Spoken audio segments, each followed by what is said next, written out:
Hello everyone and welcome back to the Chris Talks Football podcast. This is episode number 36 and this is a very, very unique episode as it is the end of a season, but also some would say the start of a brand new one. Yes, it is the final end of the 2019-20 domestic season in Europe. We have all of our respective league champions in the top 5 leagues. Obviously, after 4 months of no football, we have finally had those leagues decided, and we also have had the European competitions decided. We'll get some reaction on that later on and in a separate video. Also, there's been a lot of managerial changes during the last episode. Obviously, been a month in football, there's always going to be a lot of managerial changes. And also, we've got some new transfers, players transferring to new clubs, and fan favourites being let go for new opportunities. So that is what we're going to talk about in this episode of the podcast. So hopefully we're in with a good episode. So then 24 hours after the Champions League final, which was contested with PSG, the French champions, competing in their very first Champions League final under obviously their Qatari ownership, and then Bayern Munich, who have of course got a proud history in the Champions League. They last won it in 2013. And last night, they won it again for the 6th time, I believe, in their history, thanks to a Kingsley Coman header. Maybe it wasn't the final that we were all expecting, because PSG and Bayern Munich have scored well over 100 goals in their domestic seasons. So maybe we were expecting goals, more than one at least. But Bayern Munich with their 159th goal of the season, scored by an unlikely source, Kingsley Coman. And to be fair to them, Bayern Munich did have more shots in the game. I believe they had 2 or 3 on target, but they made them count, testing Keylor Navas. They'd hit the post earlier in the first half with Robert Lewandowski. PSG had a chance as well with Mbappe and Neymar combining. Neymar still looks like he couldn't score in the Champions League. He had his shot saved by Manuel Neuer in the first half. A lot of fouls, a bit of a cagey game, of course. A lot of bookings, a lot of yellow cards. Potential penalty decision in the first half with Kingsley Coman, who had the pace to run past Thilo Kehrer and looked like he was just slightly clipped on his heel. But there was nothing going for that. And in my opinion, it was not a penalty on that challenge. But in the midway through the second half, we had the goal, the breakthrough, and it was a decent counter-attack. Lewandowski holding the ball up, I believe, looking to pass it back to Joshua Kimmich, who lifted a lovely ball in, and it was a 3-on-1 at the back post. Thiago Silva, the only centre-back there covering the back post, and Paris Saint-Germain really were at 6s and 7s at that particular Bayern Munich attack, with obviously Thiago Silva trying to cover 3 players. And obviously we know that's not going to happen. And Kingsley Coman with a really, really accurate header. Really good header. Good technique on it. Just waited for him. But you have to say the build-up play was really good, with Thiago spreading the pass, I'd say about a 25-yard pass into the middle of the park where Bayern Munich started that attack. Thiago, of course, who did supply that killer pass that started the attack, could be off to Liverpool.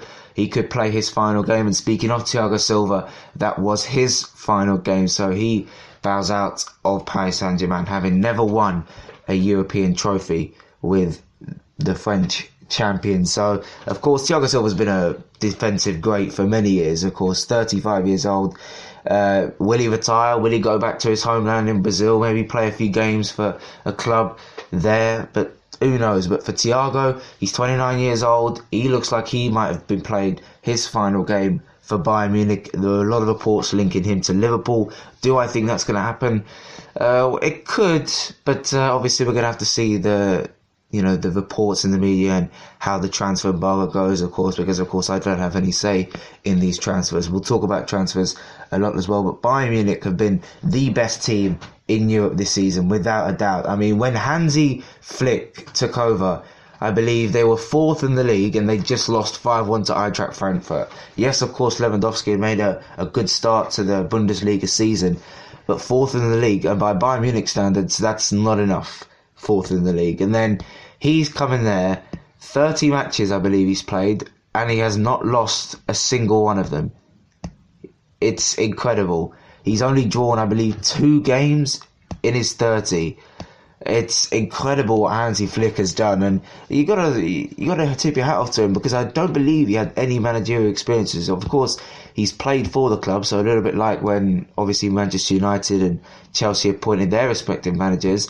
He's played for the club before, maybe not as many times as the likes of Solskjaer and Lampard, who are doing similar roles. Obviously, a former player rather, managing their club, but he's done an incredible job. He's got Lewandowski to participate in one of what I think is one of the greatest individual seasons of all time. He's been involved in 64 goals, 53 scoring, and I believe 11 assisting. It's just an incredible season, and yeah, he is, my opinion, he should have won the Ballon d'Or this year, of course, if we had the Ballon d'Or, which I don't think we will, of course, because of the lengthy break in football due to this pandemic. So yeah, Lewandowski robbed it one way, but he's enjoyed his most productive season in the other. Defensively, Bayern Munich was set up really well, although there was a little bit of an issue at the first half, of course, with Jerome Boateng, who was bought in, I believe.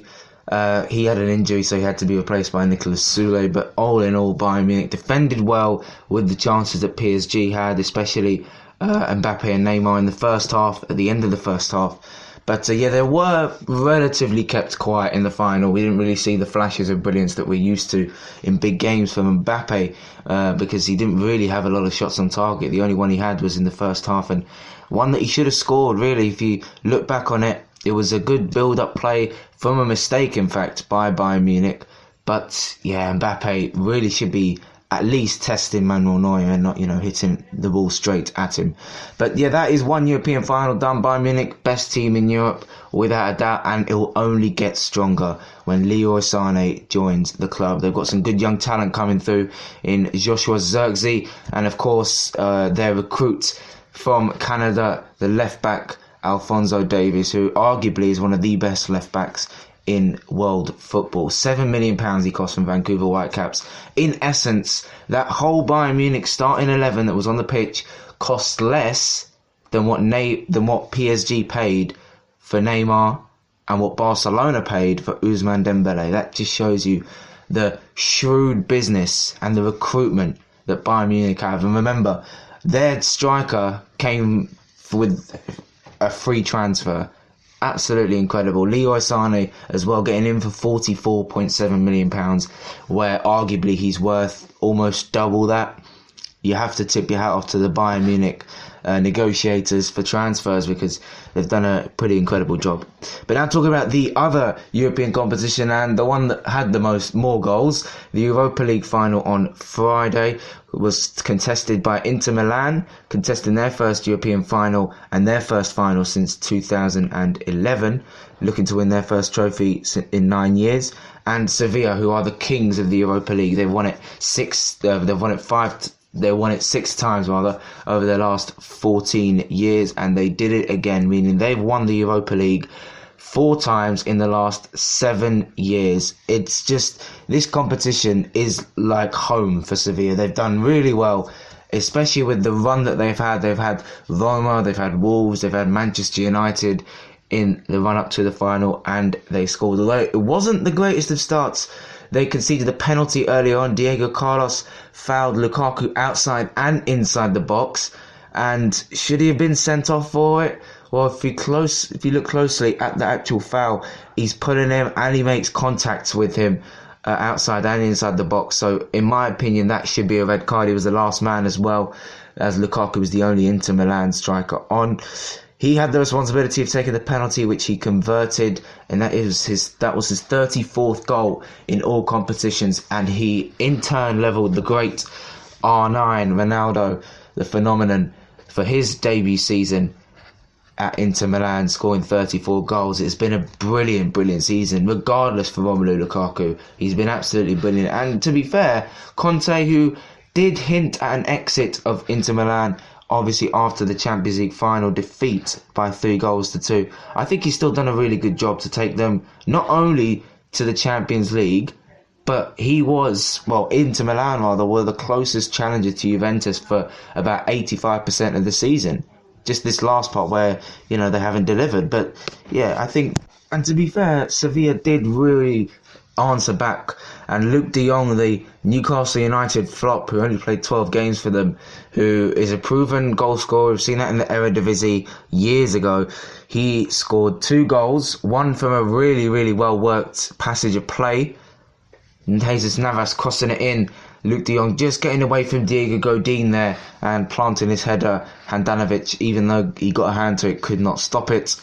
And the second goal was really good. Eva Banega, who played his final game for Sevilla, he's going to be joining a Saudi Arabian club, Al Shabab, I believe, on a free transfer at the age of 32 or 33, I'm not too sure. But he played his last game for the club.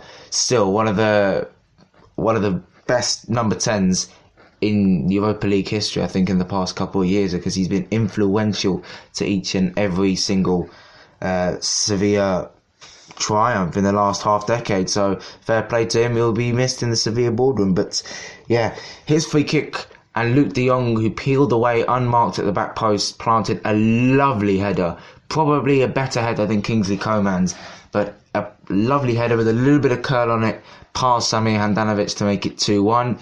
Then I believe Inter Milan, they answered back just 2 minutes after. You're vulnerable when you're at your most vulnerable when you've just scored, and that was proven there with another free kick which was swung in, and it was Diego Godin who got his head on it to make it 2-2 at half time. Second half wasn't as intense as the first half, with chances not really coming at a premium for both sides until the 79th minute, where a free kick that was swung in was headed away but only up into the air, and Diego Carlos, the man who really could have been sent off after fouling Lukaku, which led to the penalty in turn he scored a bicycle kick that was heading wide, but it did take a deflection off of Lukaku and was given as a Romelu Lukaku own goal. So the man who's equalled Ronaldo had his worst moment of the season, costing maybe his club a trophy, because that bicycle kick that Diego Carlos attempted was going wide. So yes, Eva Banega's final match ended in a Europa League triumph. Jesus Navas, who of course is at his second spell with the club, the captain, was arguably the best player on the pitch for Sevilla. Always energetic, even at the ripe old age of 33. Always energetic. He just owns that right side, whether it's going forward as a winger or whether it's defending as a fullback. He's a really good player, and Sevilla, he's played over 500 games for the club, and he deserved to lift that trophy, because the run that Sevilla have been in, knocking out Manchester United, coming back, of course. United, to be fair, themselves shot in the foot. Of course, they scored a penalty in the early stages of the first half. Shock.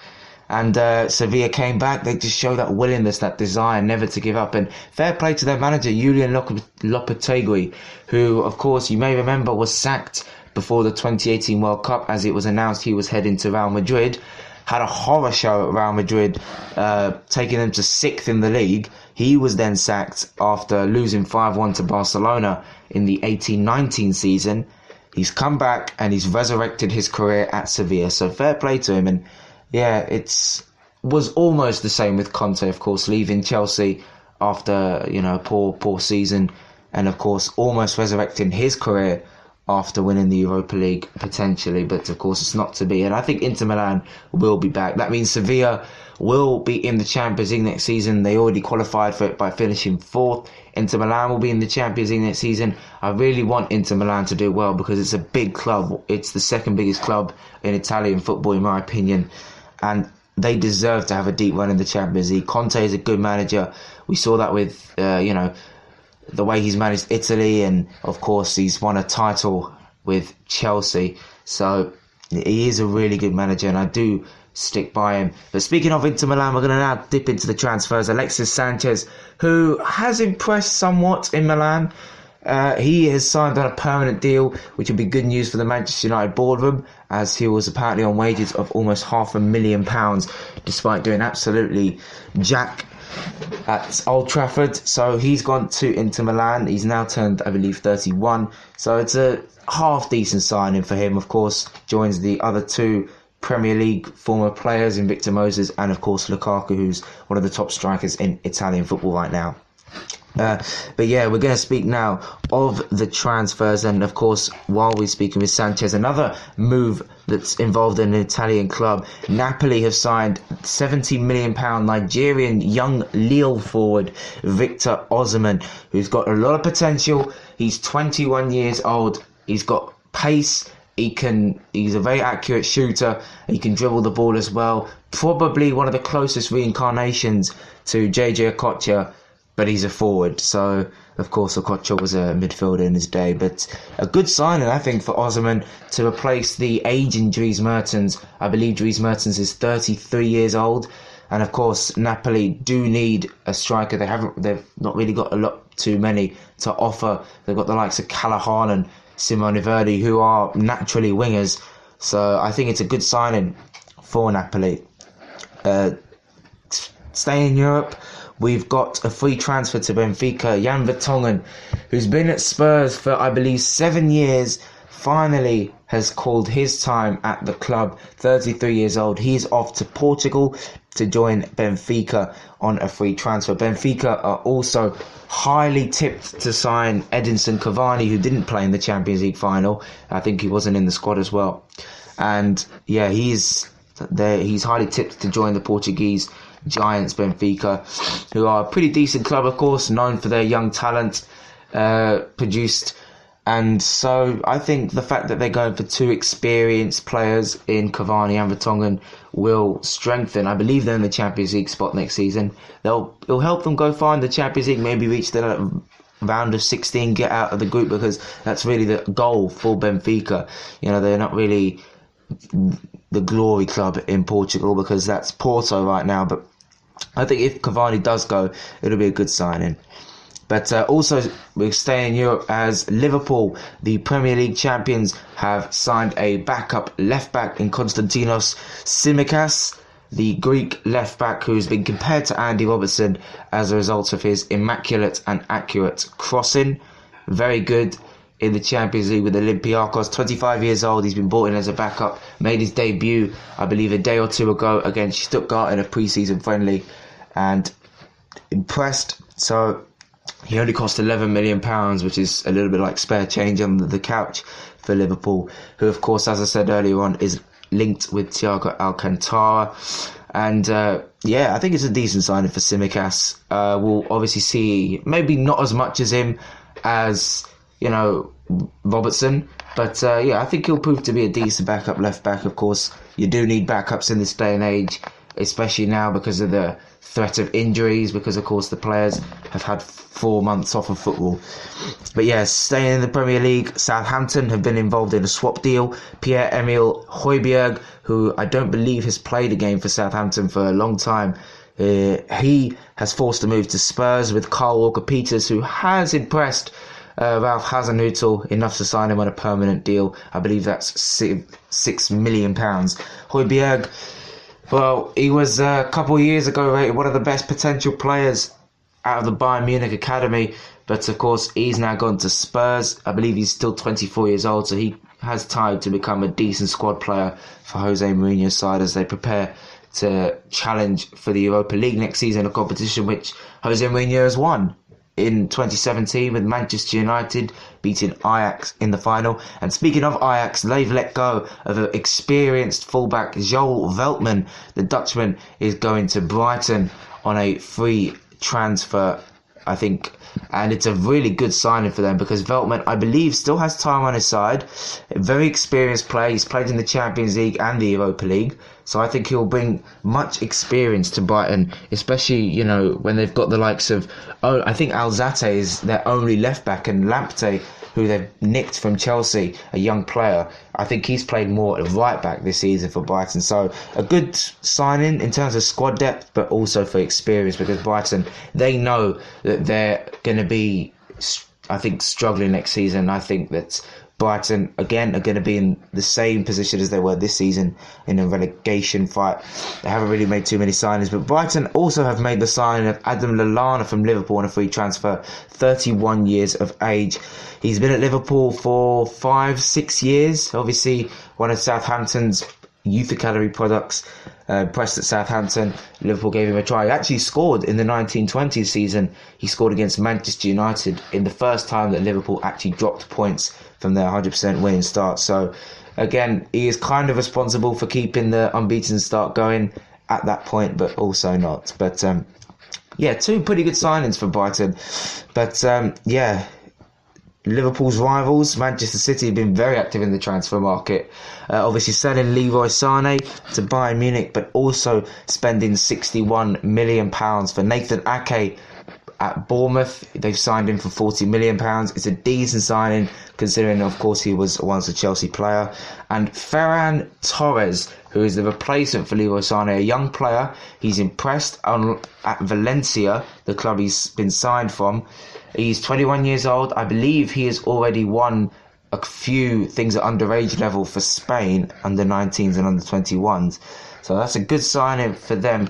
Ferran Torres, who is Mikel Oyarzabal type player, but they've already got him for £21 million. So he'll grow and develop under Guardiola's system, hopefully, and he'll be maybe the perfect replacement for Sané. He's, I think, a couple of years younger as well than Sané. So for them to get him only for £20 million, it's a good signing. Blaise Matuidi, who of course was a Juventus player. After the title celebrations, it was announced he was leaving the club. He's 33 years old. He has gone to David Beckham's MLS franchise, Inter Miami, as their first real massive statement of intent. Big sign for them, of course. Matuidi, he's been in Europe for God knows how long. Over a decade, I think he's been at the very top with PSG and Juventus. So yeah, he's had a really good career, and he can wind down, playing against bang average defenders in the MLS. Also, David Silva, another experienced player, a legend, one of the best creative midfielders and passers the Premier League has ever seen. He, first of all, will have a statue put outside on his honour at the Etihad Stadium, and also he has gone to Real Sociedad on a permanent deal. I would have liked to see him return to Valencia, of course. Valencia, the club that signed, the club that sold David Silva to Manchester City in 2010 for, I think it was £30 million at the time. But yeah, David Silva's gone to Real Sociedad. That's a decent signing. He can wind down his careers in his homeland, and he's just an all-round legend. Also, speaking of Spanish clubs, Real Madrid, they have let their highly talented 18-year-old striker Reinier Jesus to Borussia Dortmund, and also Borussia Dortmund have acquired the signing of Jude Bellingham from Birmingham City, which means that the talent that Borussia Dortmund have is frightening. Not only that they've got Jadon Sancho, one of the best wingers in world football, one of the best talents in world football. They've got obviously Bellingham. Reinier Jesus, of course, I think has arrived to a little bit of depth in that attacking market, because of course they've already got Erling Haaland. And Julian Brandt can play as a striker. He doesn't really play often as well. Torgan Hazard plays on the wing as well. Got a lot of creative midfielders have Borussia Dortmund, but I think Borussia Dortmund should be in the need for a centre-back, because even though Hummels is one of the best German centre-backs in the last decade, he is slowing down at 31, I believe he is. So I think a replacement for Mats Hummels could be key for Borussia Dortmund. Some other transfers to talk about. Willian, who has been okay for Chelsea this season. He's gone to Arsenal on a free transfer. That should be a decent signing for Mikel Arteta, obviously, to provide support for Pepe, and of course on that left-hand side as well. They finally got Pierre-Emerick Aubameyang on a new contract, by the way, Arsenal, so that, of course, Aubameyang could remain their talismanic striker. Of course, scored 2 goals in the FA Cup final that Arsenal won. They will be in the Europa League, so hopefully that could mean an extra bit of funding that Mikel Arteta will receive from the board to make new signings. They've been linked, of course, with a permanent deal for Dani Ceballos. But yeah, also in the Premier League, Aaron Ramsdale returns to Sheffield United, the club that he played for when they were in League One. Can you believe it? They've paid £16.8 million for his services. Of course, I predicted a mass exodus at Bournemouth when they went down in my last episode, and it's happening because, of course, Callum Wilson could be off, and of course David Brooks has been linked to Manchester United, as has Douglas Costa of Juventus. But Yeah, I think it's a good sign for Sheffield United, considering, of course, Dean Henderson won't be back on loan. Of course, that he's returned to Manchester United. I mean, I would have liked to see Dean Henderson back at Sheffield United permanently. I think it would have been a bit of a cheaper deal, but Aaron Ramsdale is still a good keeper. He's younger than Dean Henderson as well by 1 or 2 years, so it's a good signing for Sheffield United. Hopefully, maybe they can go that extra further and maybe challenge for European football again next season with a arguably same calibre of goalkeeper that they had last season. But we're going to talk about the new teams that are in the Premier League: West Brom and Leeds, who went up automatically, and Fulham, who won the promotion playoff final against Brentford by 2-1. And we're going to talk about Fulham because they have permanently acquired Anthony Knockaert, the Frenchman, who of course has won promotion from the Championship before with Leicester City. He has gone to Fulham on a free transfer. He's got that special something, has Anthony Knockaert. He's very agile. He's got good balance. He's got a little bit of pace as well, a little bit of flair. He's a good dribbler of the ball, and I think he'll be very good for Fulham. He's been a pretty decent signing for Fulham, especially on loan last season in the Championship, where I believe he scored 3 goals. He's 28 years old. He played, I believe, over 40 games for the Cottagers as well, so it's a good signing for them. Also, the other promoted signing, Leeds, the champions, they have made the acquisition of Helder Costa from Wolves, the Portuguese winger, permanent. He played over 40 games as well and scored 4 goals in the Championship. Very, very important player. Leeds have also secured Jack Harrison on loan next season. He played every single game in the midfield for Leeds last season, scoring 6 goals and assisting, I believe, 5 or more. But the one thing is that Leeds do need a striker, because while Patrick Bamford scored 16 goals in the Championship last season, the other strikers they've got are Ergan Alioski, who's approaching 30 and has only scored 5 goals. Tyler Roberts is a young centre forward who's scored 4 goals. Of course, they had Jean-Kevin Augustin on loan from Leipzig, but they've signed a young lad from Wigan called Joe Gelhardt. He's 19 years old, so hopefully he'll be a decent impact sub off the Premier League. But they do need a striker. Obviously, they've been linked heavily with Chelsea forgotten man Michy Batshuayi for £20 million. That would be a pretty good signing if that was to go through. But they've also tried their absolute hardest to get Brighton centre-back Ben White on loan once again, Leeds, because he's played every single game for them this season and was named in the Championship's team of the season. So Ben White needs to go back to Leeds if they have any chance of staying up. West Brom, who acquired Mateus Pereira on a permanent deal from Sporting Lisbon. He was so important, playing over 40 games, 24 years of age, so he still has time to grow. He scored 8 goals and provided, I believe, 15 assists, so he was West Brom's best player this season by a mile. They also, I believe, have let Nathan Ferguson, one of their young up-and-coming defenders who can play either side of fullback. He's gone to Crystal Palace, so it's much needed defensive cover for Roy Hodgson, but a little bit of a blow as well there, because West Brom's defence is not that young. Yes, they have the likes of Dara O'Shea and Darnell Furlong, Connor Townsend as well, reasonably young and middle-aged, but they've got the likes of Kieran Gibbs and Carl Bartley and Hamed Hegazi, Lee Peltier as well, the Englishman, all approaching 30 and some 30 plus as well. That's why I think West Brom could go down. They do need a striker, because while Charlie Austin has scored 10 goals, he's 31 years old and he hasn't really... His Premier League record is okay. He scored, I believe, 16 goals for Southampton in 42 appearances, but he's a very injury-prone striker, as we've seen in the Premier League. And Howard Robson-Kanu as well, 10 goals, 31 years of age as well. They need a striker. Callum Robinson, who of course was on loan from Sheffield United, he's, I believe, made that deal permanent. And Jonathan Lecco, who I believe was West Brom's youngest ever appearance maker way back in, I believe, 2015. So yeah, he's 21 years of age, but who knows what could happen. But they do need a striker, West Brom. They've also acquired Filip Kravinovic from Benfica. He's a sort of Mateus Pereira type player, 24 years of age, and he's made over 40 appearances for them. Other transfers to round you up on just briefly: Joe Hart, who just a couple of years ago was winning Golden Gloves and starting for England. He's gone to Spurs on a free transfer. Fulham have improved their defence by signing almost AC Milan bound Anthony Robinson, the American.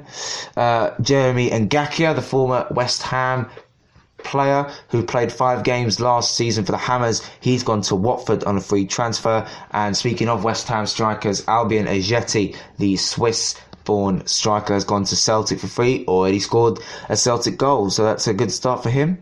Also, of course, we have seen, as I said, Helder Costa to Leeds, but Ben Chilwell, of course, could be signing for Chelsea for £80 million, and of course this Jadon Sancho deal has sort of hit a standstill as Manchester United and Borussia Dortmund have failed to agree on that. But that is it for this episode of the Chris Talks Football podcast. We'll have reaction to the whole season, the whole developments in Europe as well in a couple of hours time. Hopefully you have enjoyed. If you did, leave a like and subscribe to the channel if you're new, trying to get that 70% of those watching who are not subscribed as low as possible, and I will see you in a bit.